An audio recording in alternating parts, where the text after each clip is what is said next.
To everyone out there watching, welcome to another episode of the Professional Heels Podcast. This is your host, the Black John Cena, Brendan Kobina, and I am his co-host, the Sexy Goldberg, Gavin Gabriel, and today we have wrestling journalist, presenter, lifestyle creator, and wrestling fan, most importantly, Xenia. XeniaDidThat, how are you doing today? I'm doing so good. Thank you guys for having me. Not a problem. Pleasure to have you.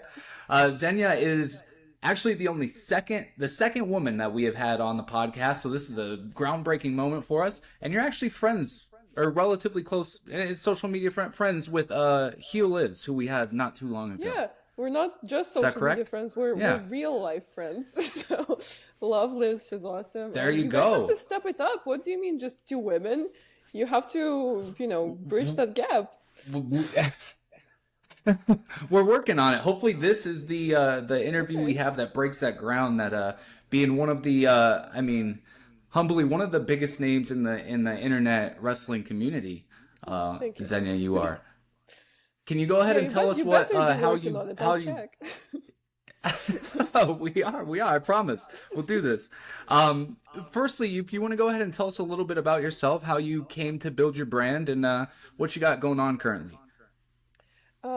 So I've been doing wrestling journalism /blogging/vlogging for about 5 years now, just under 5 years. I'm mostly doing interviews. Lately I've been doing fan interviews before shows. I do analytics.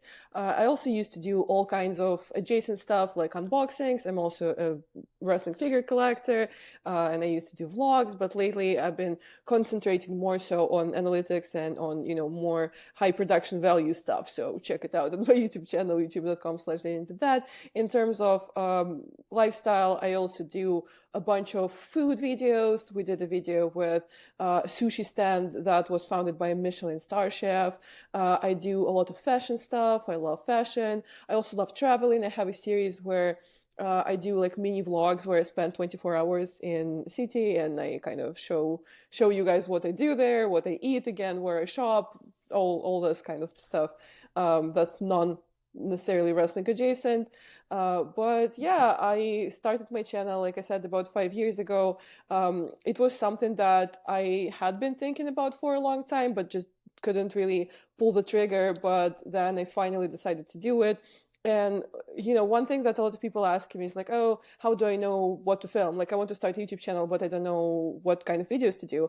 And my answer is, if you want to start a YouTube channel, you should know what to do. Like, you should be bursting with ideas, because that's how I started. Like, I had a list of like 15 videos that I wanted to make. I feel like lately people have been trying to make content out of nothing, but trying to force it. Yeah, but I do feel like if you feel like you have something to tell the world, that's where you should start.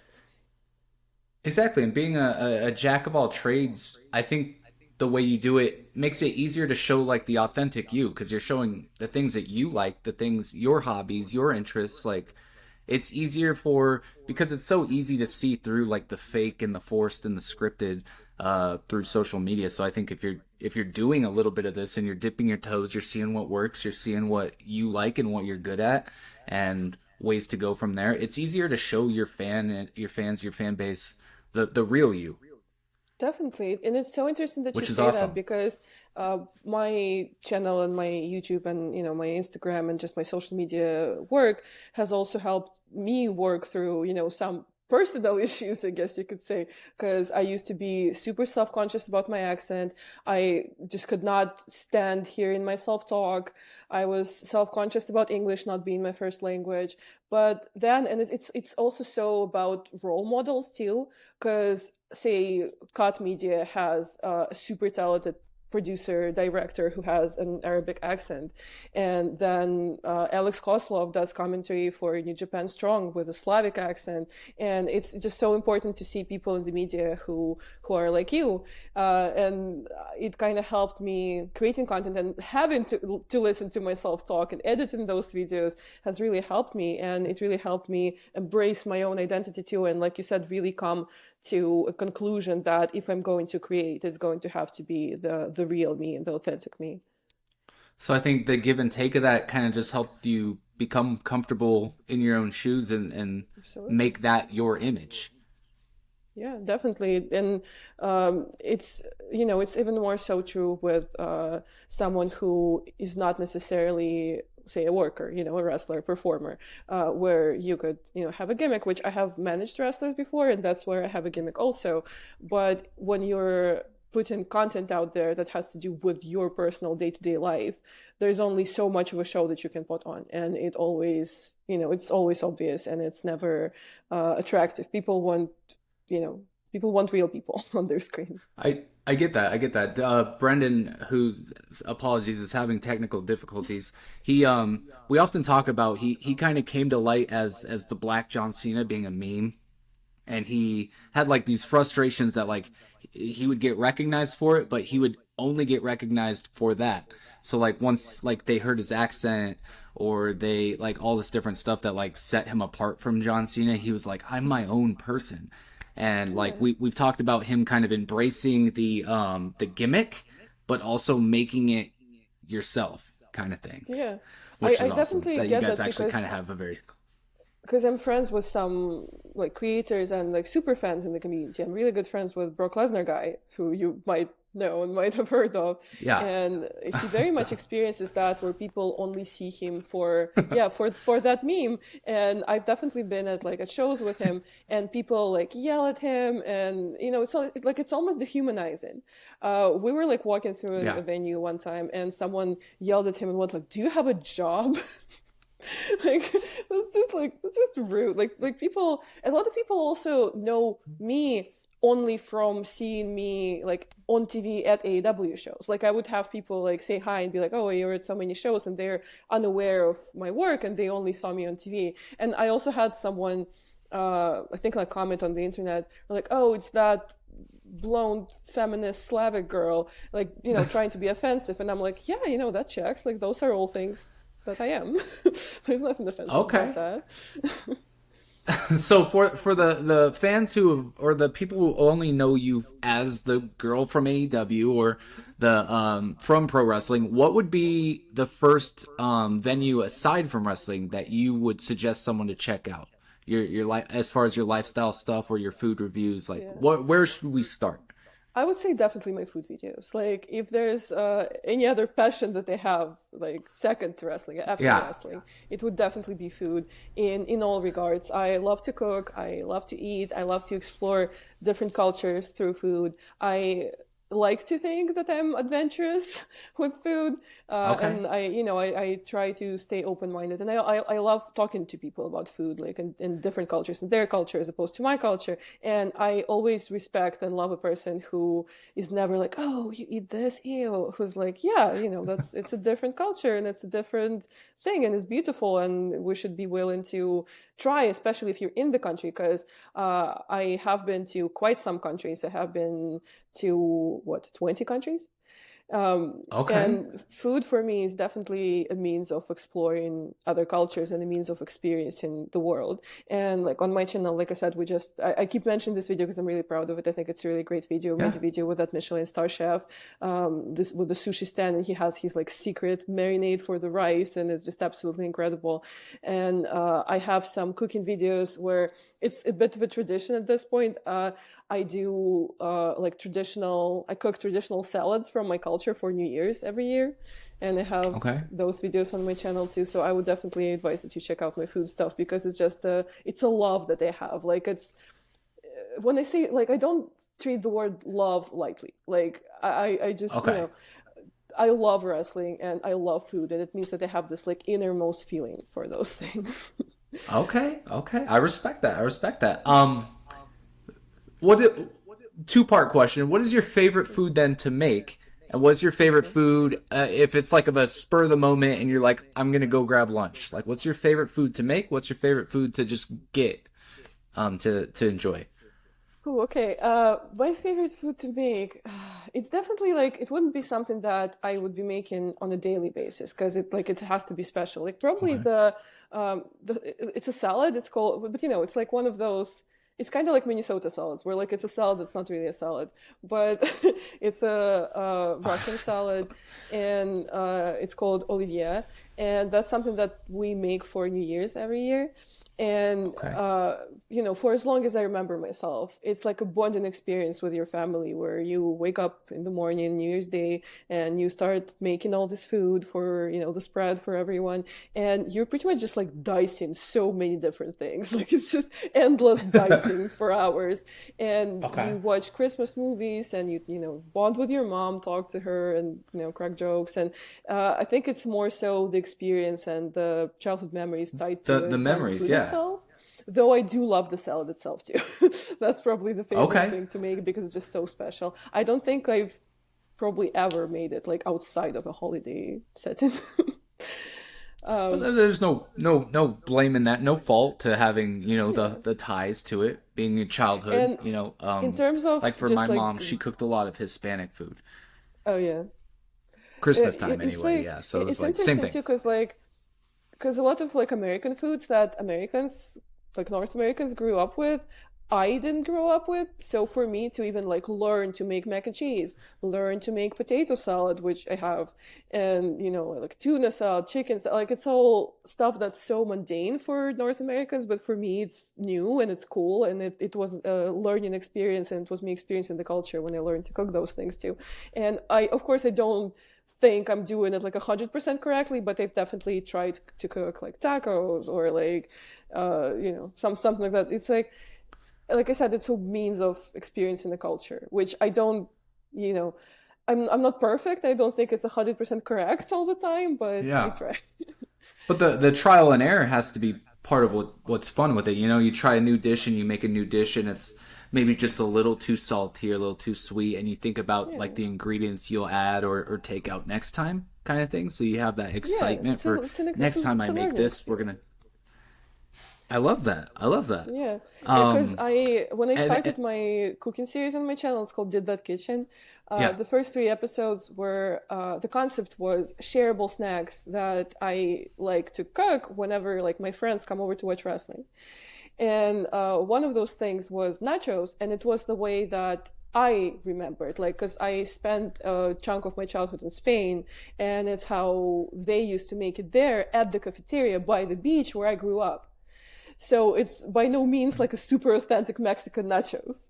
And Yeah. in the comments, people were really, really dunking on my guac. But, it might not be perfect, but that's the way I make it, and that's the way I like it. If it's good at the end of the day, what's the matter? If it's delicious, Right. if it's enjoyable, who cares Yeah, if and it's in your terms guac, of their guac, the his guac? the second half of the question, like what I grabbed for lunch, I love sushi, and Okay. not those like intricate rolls usually, but I'm weird like that. Like if it's good quality fish, give me just like a slab of raw fish on top of rice. Like that's the best thing for me Okay. ever. And I've lately been really into sushi burritos. Like it's embarrassing how many times I've ordered a sushi burrito this past month. I've yet to try one. I see them all over, and I'm like, damn, they look good. And I'm like nowhere near an ocean, so like I do sushi every now and then. But like down here, there's only like two spots where you can like trust to not get food poisoning off of it. You know, Uh, are you in California? You're in California, right? Arizona actually, so right next to Oh, I Cali. thought because you said Rob from Maine. Yeah, I kind of, yeah, it got Yeah, mixed up a little bit. But I was going to say that the you're good. best sushi that I probably, like top three best sushi I've ever had was in LA. It's called Sakana Sushi L.A. Lounge in downtown LA, and it's incredible. Awesome, awesome. And those sushi burritos, man, they look so good. I go through phases with sushi where like I crave it really hard, like once every other month, but then I overkill it on it. Like I will have so much and I will take half a roll, two rolls to go, and it won't get touched because like I'll just have so much. I'm like, I do not want to eat any sort of seafood again in my life. And then a month will go by and Oh. I'll be like, you know what? Sushi sounds delicious right now. I mean, that's like super Dialing normal back, though. Like as a human, as like yeah. any other type of animal, you have to have a diversified diet. Like that's super normal. Okay. So it's not just me, thank God. So dialing back, going a little back into pro wrestling. First of all, like who are some big names that got you into wrestling growing up, or when you decided that when you discovered it? Yeah, growing up, when I first discovered it, I was 11 years old when I first saw wrestling. And actually, one of the favorites, who was a favorite back then, is still one of the favorites. That would be The Miz. Probably was my first favorite wrestler, and he's definitely still someone I think very, very highly of. Also, as a kid, I had a massive crush on Edge. And he Okay. back then he was like the disgusting like heel Edge. I think like at the time it was like the whole thing with Vicky Guerrero too, and like he was just abominable. And 11, 12-year-old me was head That's over like, heels for that oh match. my God. Now, was it like the was it the attitude of him, or was it like that Nordic like Viking kind of vibe he had to him? I think maybe both. So it went hand in hand. The look, the look and the Definitely, attitude one went is well. not possible without the other. Do you think he still looks good today? I mean, I think he looks great. I think he's a legend, and I respect him immensely. And might Okay. like his wife better than I like him. Beth Phoenix is definitely one of my Okay. like all-time favorite women's wrestlers. So Oh, definitely. Like when you think like power women, absolutely, you have her right there with China, realistically. Maybe Rhea definitely. Ripley coming up slowly there too, Bianca, but she's definitely up there top three. Yeah, and it's You definitely said it was the type of wrestler that I like the most. Like Taya Valkyrie is one of my absolute favorite wrestlers, like top three. And I've been really enjoying Jade Cargill and Steph Delander, and like I just love a powerhouse woman. you gotta use what you got, and when it's power, you gotta emphasize the power. I respect that. And maybe I have like So a sort of a connection to that too, because I'm 5'11", I'm fairly okay. big boned, and I've always been the tall girl, like at school and growing up, and it was also definitely something that the society expected me to be self-conscious of, and the society wanted me to try and make myself smaller. And so growing up, looking at Beth Phoenix owning her power and owning you know, that Yeah, persona was super important too. super embracive of that, and I mean, personally myself, power is beauty. Um, So nothing wrong with that, you know. I remember like getting a hard time because it was like Beth Phoenix was right after that like super like diva kind of era of women, you know, with Tori and Stacy, where it was like more eye candy than actual Yeah. in ring performance. So like when Beth came on the scene, and then like a couple of the other women that came on the scene that like where performance started becoming just as important as look and all that stuff. Um, I remember being like, "Damn, that Beth Phoenix girl is gorgeous.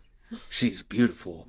And having a lot of like the being around high school at the time, a lot of people talking crap about like, "Oh, well, she's no Stacy Keibler, she's no Trish Stratus." I was like, she has her own thing to her, though. Yeah. What's wrong with being different? What's wrong with being new? What's wrong with being strong? Yeah, and like you said, we're all different, and that's the beauty of it. Like, how boring would it be if we all looked and acted the same? I know you said that you have done some management and you've done a lot of interviews and you've been around the scene and you're familiar with the inside of the niche. Have you yourself ever done any in-ring stuff? That's like the most common question that I get. I guess people just like hate to see the height and the size go to waste, I guess. But um, my go-to answer is, why would you trade in a good journalist for a crappy wrestler? I just feel like Yeah. kind of the same way like I was talking about YouTube. I feel like you should only embark on a journey like that and try to make it in the industry if you really, really want it badly. And being, coming Yeah. from a smaller scene, I've definitely seen people show up to, to school and to be like, oh, I kind of sort of saw it and I thought I'd give it a try, or oh, I just want to be in shape. And not to sound like a snob and like a complete wrestling purist, but I really do feel like that's not the approach. At least that's not the approach that would bring you to any kind of success. If it came to it and if I had to do a spot as a manager, I definitely would. And if it required Yeah. additional training, again, I definitely would. I did do like one wrestling training that I recorded for YouTube just because people were asking me so much. And it was kind of like, here, have it, whatever. You asked. Fine. Yeah. But wrestling is hard work, and even trainings are super physically taxing, and people don't realize how much it hurts. That like even the most basic stuff, the most basic mellow bump, running the ropes, freaking hurts. Like people don't realize that, and I just really do feel like if that's not what I'm trying to be, if that's not what I'm trying to do with my life, then I shouldn't do Yeah. it. And I am perfectly happy where I am in terms of the type of things that I do with wrestling. And another thing I feel like people don't realize is that the media stuff and the media field surrounding wrestling is also super important, and it's undersaturated, and it's still super, super niche. And even though there's lots of absolutely awesome journalists out there. We have Fightful, we have Sean Rossap, Denise, we have Brian Satin, we have Chris Van Vliet, we have Alicia Atout. Like there's so many amazing Yeah. people in the field. Sam Laterna, like Samira, all of those people. But it's still, not enough. It's still undersaturated compared to any other sport and media coverage that we Oh, get. very much. And I do feel like I belong here and not in the ring. Yeah. Well, I mean, there's nothing wrong with that, and I mean, there was when I did wrestling school a few years ago. I only did about 2 years. Trained with Flip Gordon, Darren Young, um, James Ellsworth, a couple other big names, Brian Cage. There was it started out with like 25 of us, and by like the second or third week, we were down to like 10 people, and by like the time that it was right before the quarantine and COVID and all that happened. There were a lot of guys who were like kind of on the fence about how they felt about it and like where to go from here. And it was like there were a couple of us that were like, well, there are so many other venues. You can do management, you can do, reporting, you can do all this other stuff.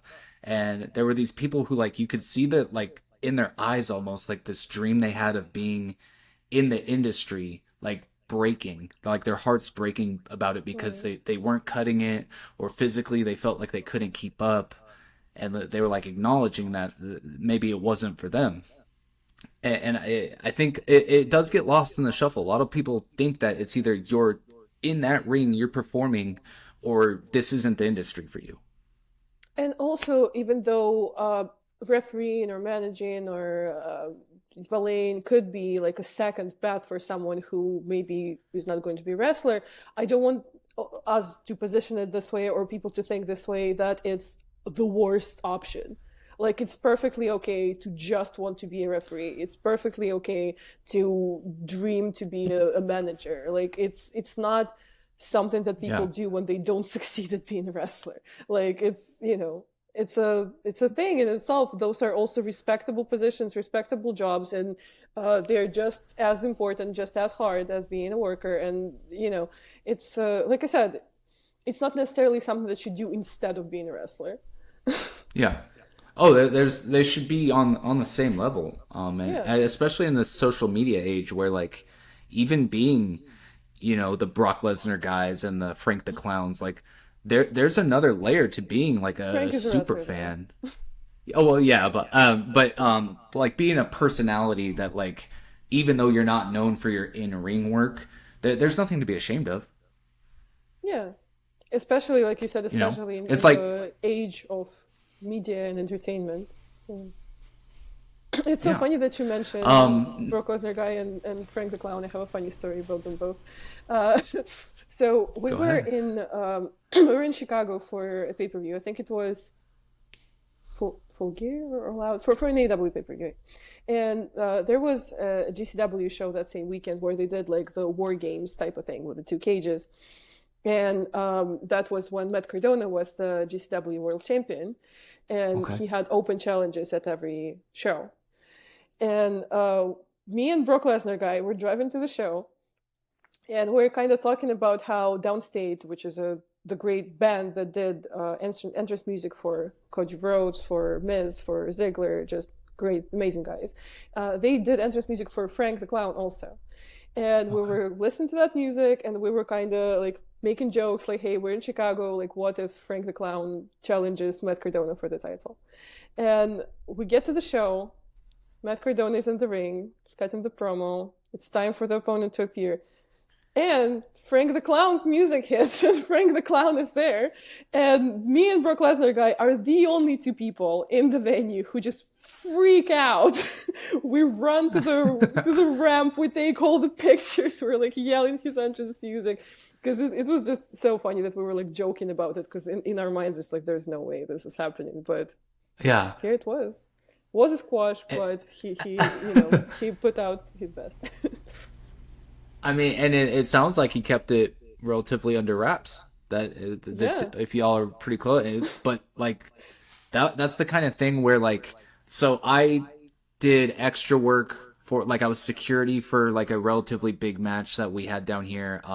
It was Carmelo Hayes and Jordan Oliver. There were a couple other Oh, big nice. names. It was a fatal four way, and we took a couple top rope security bonus hits.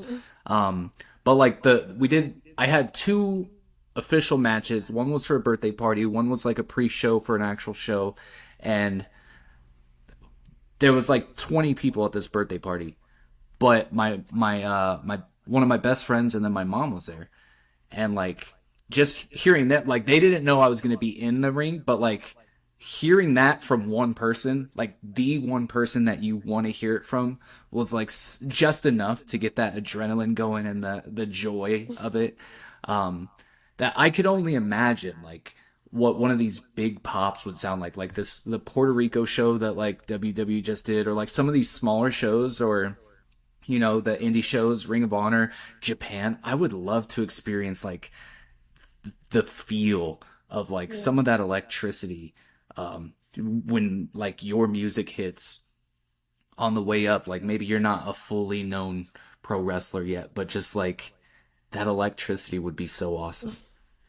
It's interesting that you mentioned Um, the mom, because like the way the parents see it is always like so adorable. It's always so adorable to see like Nick Wayne's mom in the audience, and like it's just amazing. And like back at home in Europe before I came here, I was dating someone, and he was like the main heel of the promotion. Like everyone hated him, not a single cheer, all the boos, just they were chanting his name at other wrestlers as in "you suck." Like he was yeah, just the most hated one. And then once his dad came to the show with a sign with his like full government name pretty much, which was yeah. also kind of weird. Um, and he was like the only one like getting up for his address, cheering, and it's like, you can explain as much as you want, but your dad is still gonna want to cheer for you. Yeah, it was a similar thing. So I was the heel in the match that my mom showed up to. And I pulled her aside beforehand. I was like, because she's super confrontational. Like she's like, "That's my baby. You shut." Like I'm like, "Mom, I'm the bad guy in this. People are not gonna be cheering for me. You can, but they will not be. Please do not get in a fight at this kid's birthday party."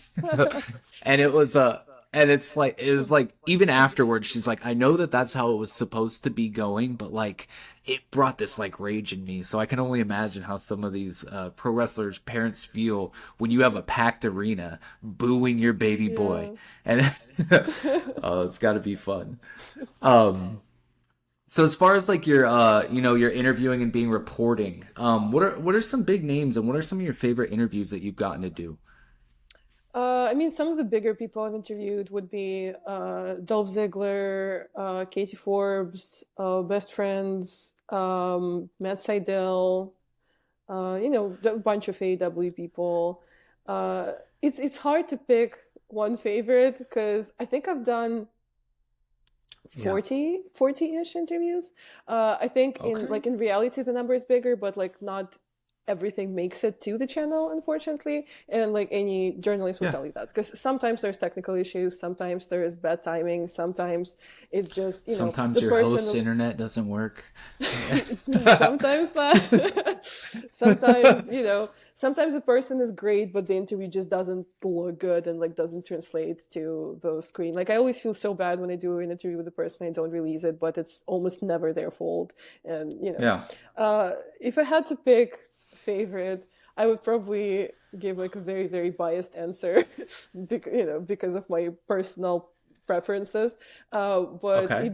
it's between Ziggler and Best Friends because that's like the majority of my top five favorite wrestlers. So it was just, but it Yeah. was And yeah. What were you gonna ask? oh, sorry, I was just gonna say, and the names you've listed are all people who, and I mean, granted, I think this day and age, you can say a majority of wrestlers are a lot better about this compared to like 10, 20 years ago. But some of those names you listed are some of the most genuine and people who understand the business and Exactly. understand the fans and the interviewers, and they understand that we are giving them their time and they're giving their ours, and they're just some of the most polite names like Yeah, that I have absolutely, very heard or true. have been around. No, Ziggler I met Dolph at a comedy is a show. breeze to work with. Like Sweetheart. he's amazing, and I've known him for a really long time. And he just sometimes a wrestler or like any other like type of creator who Yeah. you meet when they're so much bigger than you, and they're just kind to you out of the kindness of their heart, and they just help you just because. And it always blows my mind. Like maybe they see something in me, maybe like they genuinely believe I make good content, hopefully. But it just always blows my mind. Like Dolph Ziggler, Wade Barrett, like those are the people that I've known for a super long time, and they've always taken the time out of their day to help me with my work. Yeah. And it's just incredible. And with Ziggler's interview, we barely talk about wrestling. We mostly talk about comedy, and that's kind of what makes it special for me too. Because I also, even outside of Dolph Ziggler and Ryan Nemeth, who's also a great friend, I've known him for like 8 years. Even outside of them, I enjoy stand up as a genre. So it's just like such a great synergy for me. So I had a blast just talking to him about comedy. And with Best Friends, they're my all-time favorite tag team out there anywhere in any promotion. And Trent is also just I always say, like, if I had to pick one favorite wrestler, it would be Trent probably. And Trent is also Absolutely one of those underrated. people who helps me with exposure so much. Like he wears my merch backstage at Dynamite, and he's just a great person. So but even though the answer is biased, that Best Friends interview is like one of my favorite interviews for many reasons. Like it's super insightful. We talk about so many things. We talk about European deathmatch. We talk about why they're not in WWE from two different perspectives of a person who was in WWE and a person who was never in WWE. And we talk about tag team wrestling and how, like, spoiler, one of them prefers tag team wrestling and the other prefers singles wrestling. To find Yeah. out which is which, you have to watch the interview. But it's like we just talk about so many things, and it's awesome. I really love that video.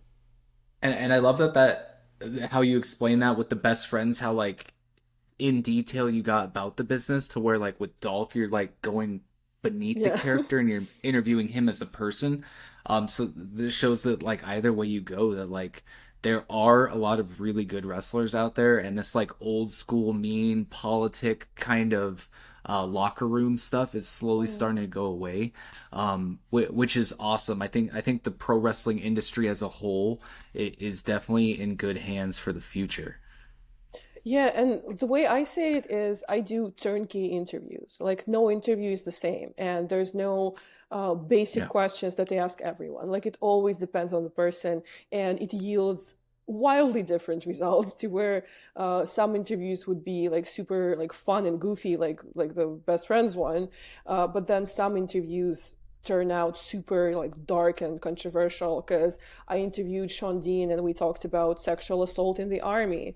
I interviewed AJ Gray and we talked about growing up a black man with barely any black role models in wrestling, and about like body positivity in wrestling. I interviewed Dark Sheik, and we talked about the trans experience, and how there's gender divisions, and the way that gender divisions work in wrestling is unlike any other sport, and how it's so much of a hindrance, but then it has to be in place for holding that space for women that barely would have existed if they weren't in place.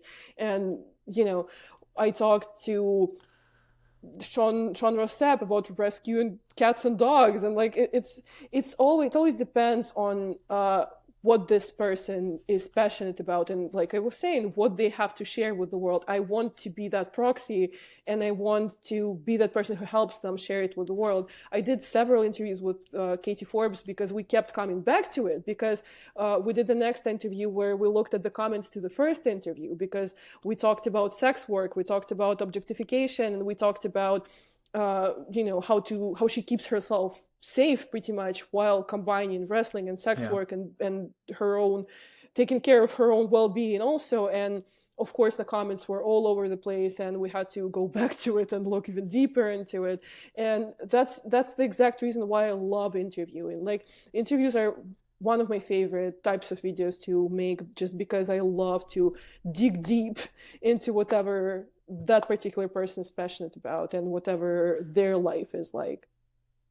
I love that. I super respect that about you, that you're not afraid to peel back these layers where the controversy is there and the possible, like, you tug at heartstrings here and there. I was going to say, I know you were just mentioning how passionate you are about stand-up comedy as well. A couple of my favorite comedians like Nick Mullen and Andrew Jesselnick, like these people who aren't afraid to offend, but like you also at the end of the day have to remember that they're doing their job, and that like in social media with YouTube, TikTok, and Instagram, like the amount of people that hide behind these screens. My question for you, I guess, would be, how do you look past, or I guess just take it with the job, like the hateful comments and the mean comments, especially as like a beautiful, strong woman? I'm sure you get plenty of, like, even outside of pro wrestling, I'm sure you get the weirdest DMs. Yeah, I definitely do. But I do want to come back to the comedy thing for just a second, because I Yeah. also did an interview with RJCT, who's also a great friend of mine, and he might be the funniest person that I know. And one thing that we talked about in the interview is how any joke has a victim. And Yeah. in his AEW videos, the victim is obviously the guest, because they consented to it when they came on the show. But in most of his humor, the victim is himself, and like that's the best way to joke about anything without offending anyone. Because I still don't think that certain topics should be given a pass just because, oh, it's just a joke. I don't think we're at a stage as a society to where we can joke free range about anything. I really don't think that.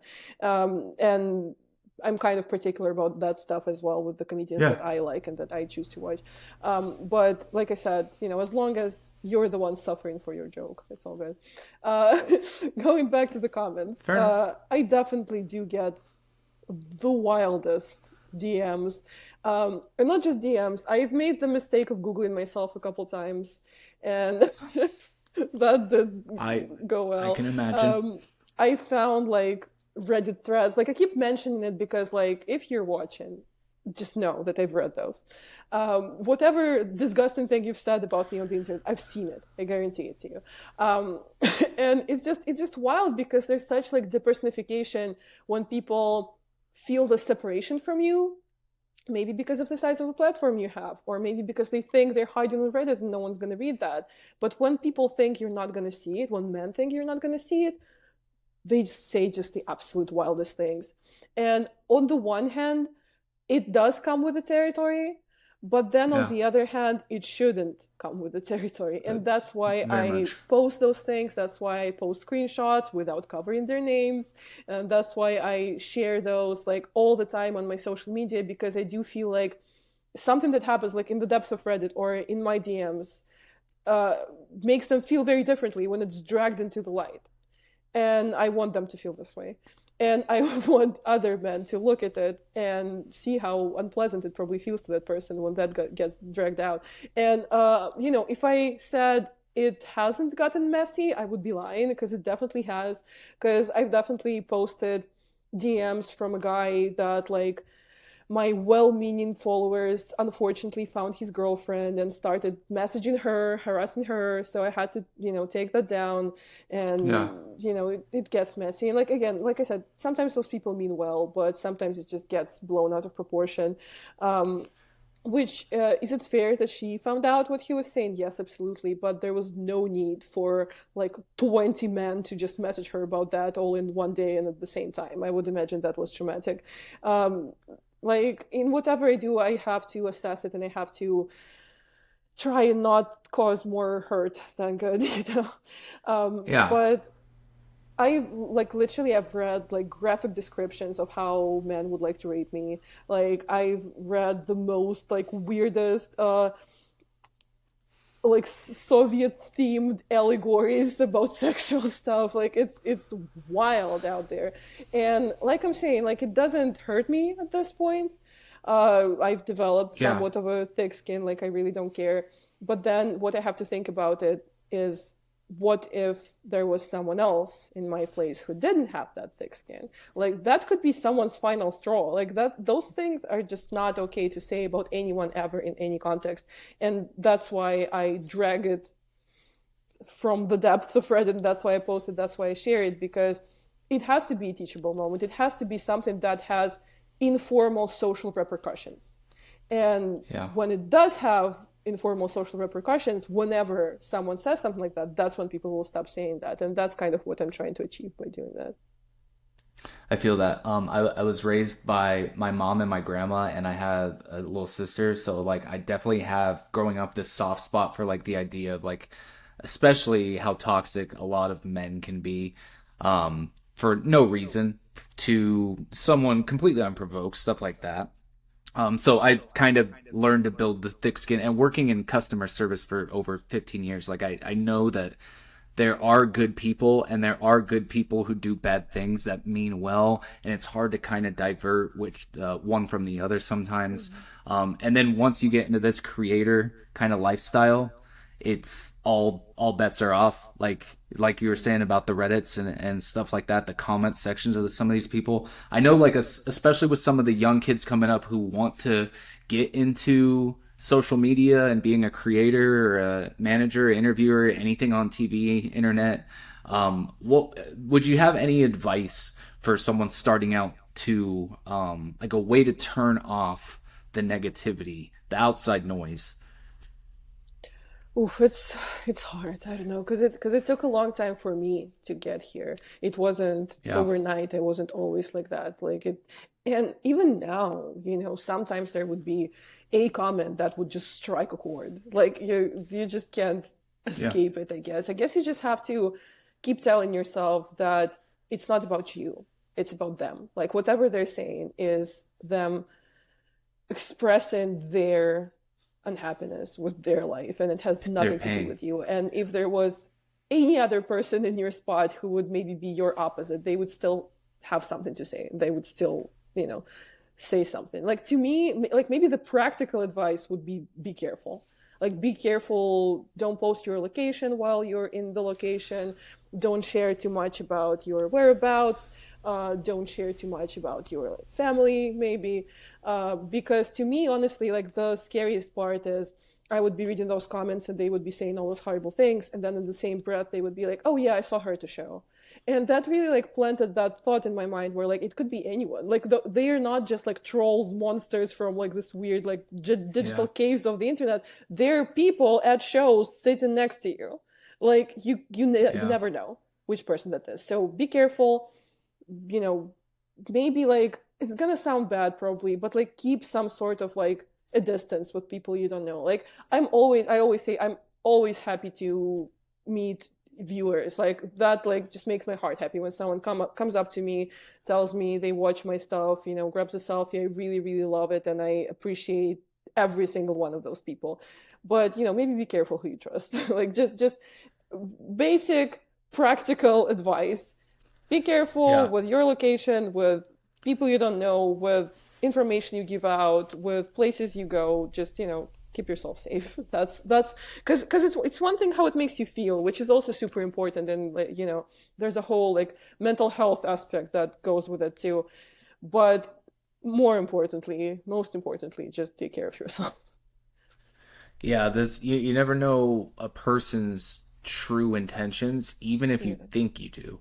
Um, And and like, and I it don't just want to comes with the be territory, which negative, sucks. But I want to trust that most oh, by people no, are, yeah, are good people, and that most people at that show are just, people who love wrestling just like you do, and people who maybe saw you on TV or maybe saw your Twitter. And I trust that most of those people mean well, but just don't let your guard down too easily.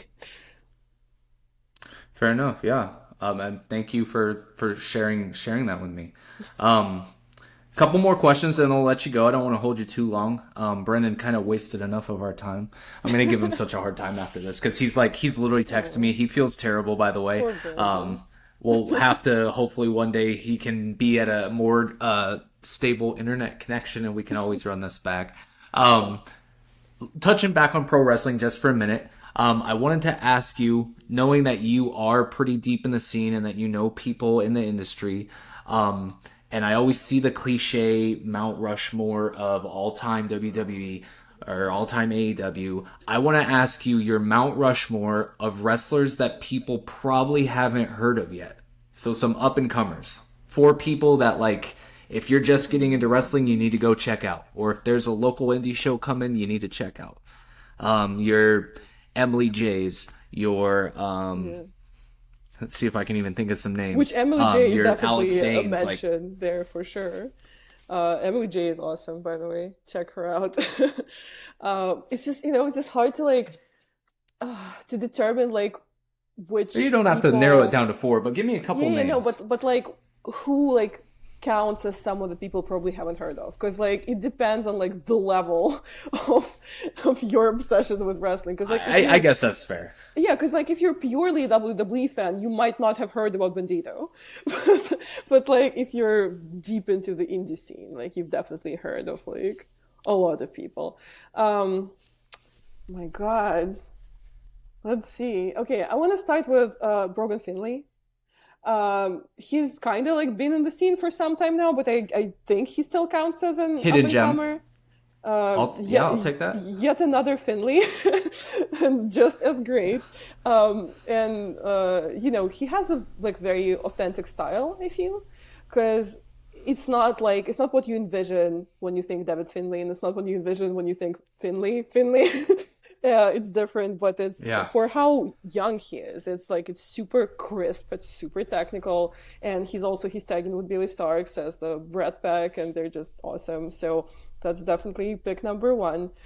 Paving Um, his own lane. Yeah. yeah. My God. Okay, I have to go with my friend, TKO Tyler, the also known as the Spider-Man Kochenko, guy. right? Yes, also known Yeah. as the Spider-Man guy. Not just because he's my friend, but also because he brings this like super fun, like influencer-ish, but also superhero-ish gimmick, and he's just super fun to watch. This guy just is bursting with charisma, and he's just awesome. So check him out. Him along with like Emily are two of the people that like I've been following on Instagram since I've been doing this and see them go from like the influencer kind of thing into doing the school into doing their matches. It's like I've never been close with either of them. I've chat with each of them a few times, but like it does give me this like pride of like seeing these young kids make that leap and do it, and the world is their oyster. I wish them Yeah, both the best. Sorry, I didn't want to interrupt you there. definitely. I just I do want to go with another friend.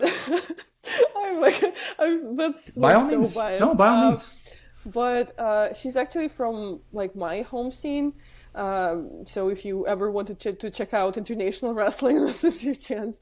Her name is Kylie Devin, and she is an absolute powerhouse. She's 6 foot tall. She has a six pack, and she has this whole like witch shebang going on. She looks like a complete real life witch. She's super gorgeous, but also super scary. She's a powerhouse. Her finisher is the witch house, aka the choke slam, and she's just absolutely amazing. So that's another pick. Oh, who Okay. else? Jeez, this is so hard because there's so many people. um, It's a big scene and it's ever I'm growing. gonna I'm I gonna feel like cheat every time I and check out. I'm gonna Oh, cheat, and my fourth pick is gonna be like a whole like faction slash promotion. So I don't know how many of you guys have heard of the local Vegas promotion Grab House. Um, it was like largely founded by Jody the wrestler, Sandra Moon, Lazarus, and Adriel Noctis. And this is like the core of that promotion, I guess you could say. And all those people and all the people that they book also are just absolutely incredible, especially for their age. They're all super young and they're running a whole S promotion that puts on amazing shows. And the atmosphere at those shows is always unmatched. Like it just feels fresh as opposed to any other indie show that you would go to. And they're all so young and it's okay. just incredible. And I can't wait to see what this promotion grows into. So this is like the fourth and pick is just like a whole promotion, or like maybe four people. But yeah, I cheated and that's my answer. No, by all means, I loved each and every answer. Very good picks there. Before we go ahead and wrap you up and let you go, I'm a little bit of an ink head. And I know you Same. have a couple pieces. If you just want to tell me a That's story about your crazy. favorite tattoo or Ooh, one of your favorite tattoos. yeah, I don't know if I can pick a favorite. Uh, I have 17 tattoos, I think. Uh, I think this is one of the favorites, but this is like quite simple. It's just like, oh, don't let anything dim your shine. So I'll talk about this one, Okay. because it's definitely a conversation starter. Because like you can't tell what it is from just looking at it, um, Yeah. and it's actually a sculpture that's situated in Barcelona, and it's called Woman and Bird. This is the woman. This is the bird. And Okay. it's by one of my absolute favorite artists, Joan Miró. He was born in Catalonia, but he actually lived for a good chunk of his life in Mallorca, where my family, lived and where I grew up and where I still come and, where I live sometimes. um, and he lived there for a good while, and there's a museum, and you can see his workshop, his old workshop, his newer workshop. He's not with us anymore, unfortunately. He died in the 80s, I think, or 80s, 90s. Um, but he's definitely one of my favorite artists, and the motif of woman and bird or birds is something that's very persistent in his art. And the bird is a symbol of freedom. And as someone who is super obnoxiously feminist, this is something that really speaks to me in terms of like liberation of women and femininity. And it's just a tattoo that like means a lot to me. And I love the way it looks too. I think it's pretty cool. Yeah. And I really love art, and it's also something that I'm super passionate about. My mom is an artist, and I used to help her in her exhibitions and fairs. And I really, really love art. An art museum is somewhere I would go if I'm in a new place, especially modern art. So I'm kind of working on like an art themed uh, situation on this arm. Okay. So But planning this on is a few more definitely at one of the least. favorites. Yeah, absolutely. Yeah. Awesome. Awesome. I love that. And then before I wrap us up, if you just want to go ahead and plug your stuff, you want to tell us about your YouTube, Instagram, Twitter, TikTok, where can we find you at and what do you got going on in the near future? Yeah, you can find me on my YouTube channel, youtube.com/XeniaDidThat, Xenia. I do interviews. Lately, I've been doing fan interviews before AEW shows every week, so you guys can see fan opinions, fan predictions, and then how it actually played out. I think this has been such a fun format. We see fans sharing their passion for wrestling and for their favorite wrestlers. I am also on all other social media with the same name at XeniaDidThat. More lifestyle content on my Instagram, my day-to-day shenanigans. There's some really cool lifestyle stuff coming up too. We actually did a video with Porsche, so you guys can see me revving the engine of a sports car very soon on my Ooh. channel. So stay tuned for that. I also have my merch on Pro Wrestling Tees and Teespring. If you look up Xenia did that, we have some super cool shirts that don't look like wrestling shirts, so that you can just look cool and people wouldn't know what you're trying to represent. But yeah, a lot of cool stuff coming up. Check me out. There you go, Xenia. You have been an absolute pleasure. You are welcome back whenever you like. Hopefully, one of these times we can arrange this and Brandon can actually join us this time. Yeah, thank you so much for having me. This was great. This was fun. No problem, guys. And on that note, I have been your host today. I am not the Black John Cena. I am the sexy Goldberg, Gavin Gabriel. We have been joined by Xenia Did That. And on that note, we bid you adieu. Thank you so much.